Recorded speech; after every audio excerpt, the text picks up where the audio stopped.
Malir jail से कैदियों के फरार होने पर आईजी जेल खानाजात को ओहदे से हटा दिया गया है। डीआईजी जेल और जेल सुप्रिंटेंडेंट को मुअत्तल कर दिया गया। कराची में मीडिया से बातचीत में सिंध के सीनियर वजीर शर्जील इनाम मेमन ने आगाह किया कि वाकई की तहकीकात के लिए 2 रुकनी कमेटी तश्कील दे दी गई है। कमेटी रिपोर्ट वजीर आला सिंध को पेश करेगी।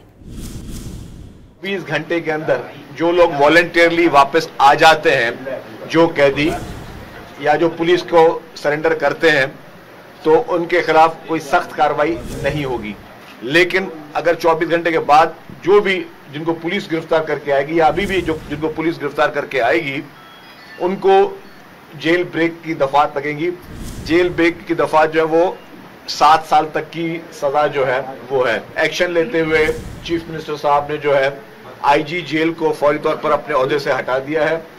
डीआईजी जेल और जेल सुप्रिंटेंडेंट जो है उनको सस्पेंड किया गया है और मजीद लोग भी जो उसके नीचे हैं वो भी सस्पेंड हुए हैं और फौरी तौर पर यह फैसला किया गया कि आईजी जेल को रिप्लेस किया जाए, उसको हटाया ओहदे से।